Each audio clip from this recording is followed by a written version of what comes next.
saya tereksploitasi secara politik karena saya tahu gerakan-gerakan oportunis ini. Jadi bisa memberikan masukan kepada kami, apalagi saya orang kampung yang nggak tahu apa etalase perpolitikan Indonesia. Seperti dinyatakan oleh Bang Egy Sujana ya. Kalau kita review kembali flashback, itu kan sebenarnya tim TPUA, ya kan, yang menginisiasi silaturahim ke UGM dan Solo. Ingat loh, silaturahim, bukan menggeruduk ya Bang ya. 15 April 2025 dan 16 April 2025. Itu pun berdasarkan jurisprudensi, bersurat dan ada jawabannya, kan gitu Bang. Jadi setelah saya review kembali, ya, kesalahannya sebenarnya saya maupun Pak Roy maupun Bu Tipa maupun yang lain itu tidak di dalam komando dari Bang Egy Sujana dan Bang Damai Hari Lubis. Nah, masuklah ya penumpang-penumpang gelap, mulai dari Abraham Samad, masuk Kozinudi, Gofur, terus lagi Refli Harun belakangan. Yang mereka sendiri sebenarnya tidak terlibat apapun dalam perjuangan pencarian kebenaran itu. Ya kan? Mereka menikmati popularitas gen, ya kan? Ada pengacara yang nggak pernah dikenal sama sekali, sekarang tiap hari masuk TV seolah-olah pejuang kebenaran. Padahal mencari data pun enggak, datang ke Jogja pun enggak, datang ke Solo pun enggak. Logika pun berantakan. Logika pun berantakan ya Bang ya. Nah, makanya saya bilang, mereka ini menikmati popularitasnya. Inilah makanya saya bilang salah satu alasan saya untuk minta RJ adalah saya tereksploitasi secara politik. Karena saya tahu itu adalah political gain mereka baik secara pribadi maupun keuntungan mereka di 2029. Sebenarnya kalau kita tetap di bawah komando misalnya Bang Egy Sujana, maka Bang Egy Sujana akan lebih sensitif terhadap gerakan-gerakan politik itu. Ya kan? Gerakan-gerakan oportunis ini. Jadi bisa memberikan masukan kepada kami, apalagi saya orang kampung yang nggak tahu etalase perpolitikan Indonesia, maka bisa memberikan masukan-masukan. Tetapi itulah ya, karena saya nggak paham apapun dan beruntung ada Bang Jahmada Girsang sebagai pengacara saya yang secara cepat menyadarkan saya bahwa ini adalah aktivitas politik, ya kan? Dan aktivitas politik inilah membungkus kegiatan yang seolah-olah penelitian, gitu loh. Kalau Bang Egy Sujana dan Bang Damai Lubis kemarin misalnya memberikan nasihat, Rismon coba teliti kembali, apakah ada yang salah dengan penelitianmu? Lu jangan keras kepala, penelitian itu bisa salah, bisanya gitu ya Bang ya. Betul, bisa. Jadi jangan harus klaim begini, seolah-olah ini harus palsu, gitu loh. Itu yang mereka inginkan, harus palsu, makanya saya bilang itu adalah aktivitas politik. Apalagi terakhir Roy Suryo justru mencetak buku baru saya. Itu kan bukan seorang peneliti ya, mencetak buku baru saya. Di Bandung juga disobek, coba bayangkan. Disobek itu sampul buku saya. Seorang peneliti kok nggak menghargai hasil pemikiran karya orang lain? Bukannya harusnya dia harus bantah itu atau kembangkan yang 49 halaman yang didukung oleh aktivitas politik di belakang dia. Yang kedua, apakah benar klaim dari Bu Tifa yang tidak ada kaitannya dengan digital forensik dalam keilmuan maupun pendidikannya, apakah benar ketidakcocokan wajah Pak Jokowi di foto di ijazah dengan yang waktu presiden itu 92, sekian persen itu menjadi fondasi ilmiah? Di mana fondasi ilmiahnya kalau ternyata ketika di sidang CLS ternyata dinyatakan itu berdasarkan chatbot, gitu loh, AI yang sudah ada, gitu loh, tidak bisa dinumerisasi, dijelaskan proses input, proses maupun proses outputnya, gitu loh. Itu kan akan dikuliti juga. Oleh karena itu sebenarnya saya sudah sering secara eksplisit maupun implisit mau menyadarkan, ayo kalau memang kita peneliti maka ada proses pembelajaran, jangan vonis langsung.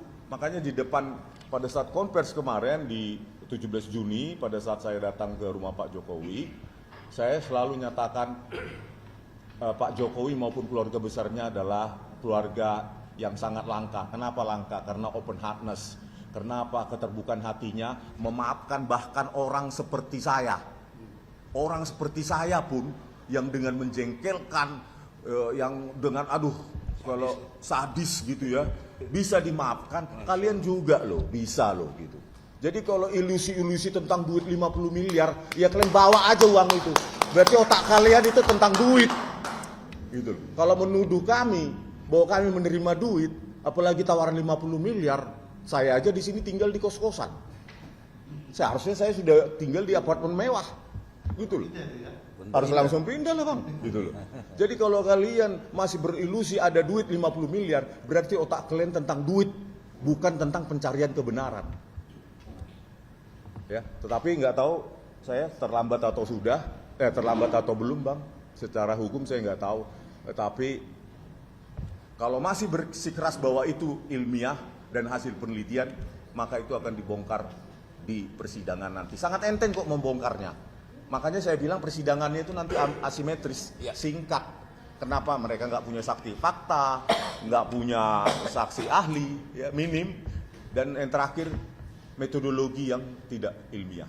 Oke, gitu, Bang. Terima kasih kepada Bang Egy dan tim TPUA. Baik, sebelumnya ya semoga mereka bisa sadar, Bang. Yang sisanya itu ada harapan sadar, Bang. Sudah terlambat, Bang. Oke, terima kasih. Sangka baik kepada Allah. Baik. Bahwa Allah itu Maha Pengasih Penyayang. Baik.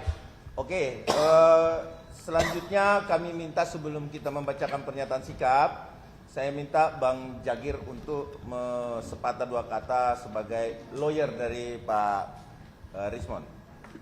Monggo, silakan Pak Jagir. Oke, baik. Rekan Komandan dan Wawan sama Bang Egy semuanya tadi udah awal ya. Kalau saya selalu spesialis saya tidak lari dari konsep hukum. Apa itu? Hari ini kita masuk dalam penegakan hukum namanya. Ya. Saya paling suka dan menganut pendapat seorang ahli hukum pidana dari Amerika, Lawrence Friedman. 3 langkah penegakan hukum ternyata hari ini sudah masuk. Dan kita berharap tentu pengadilan yang berlangsung nanti pasti berjalan objektif. Karena ini kan terbuka pasti. Sudah beberapa kasus besar di bangsa ini dilakukan, bahkan ada live dari TV-TV yang ada di depan kita ini. Tentu kita bisa memantau langsung, kita bahkan setiap detik kita bisa lihat gitu loh. Jadi oleh sebab itu saya menyampaikan hari ini masuklah ke teori penegakan hukum yang sangat terkenal, yaitu masuk substansi, masuk struktur, masuk substansi, dan masuk lembaga peradilan yang menyangkut moral dan budaya. Kan di sana itu bagaimanapun hakimnya manusia, jaksanya manusia, Betul. pengacaranya manusia. Betul. Ini perlu moral dan budayanya harus tinggi. Apa tujuannya? Kenapa perkara ini? Katakanlah mulai dari laporan Pak Jokowi 30 April 2025, hampir 1,5 tahun baru menginjak penahanan dan penangkapan. Termasuk lamakah? Termasuk cepatkah? Relatif. Karena banyak perkara-perkara lain di Polda ini juga udah 2 tahun juga bolak-balik gitu loh. Jadi kalau saya mengatakan ini perkara masih normal. Jadi bukan lama. Yang mengatakan lama itu bukan pengacara yang litigasi, berarti. Tapi menurut saya tidak cepat, tidak lama, tapi normal ini aja. Ya, kita harapkan tentu dari waktu penahanan di kejaksaan 20 sampai 30 hari, tambah 30 hari, katakan 50 hari di kejaksaan, paling lama. Ya. Tapi barangkali nggak pakai waktu itu sudah masuk dakwaan ke pengadilan. Nah, jadi mungkin main cepat.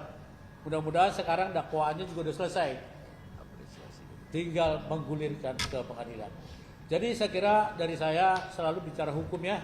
Jadi tidak bicara saya bicara di luar hukum. Nah, oleh satu lagi saya tambahan saya, Bung Ade. Ya.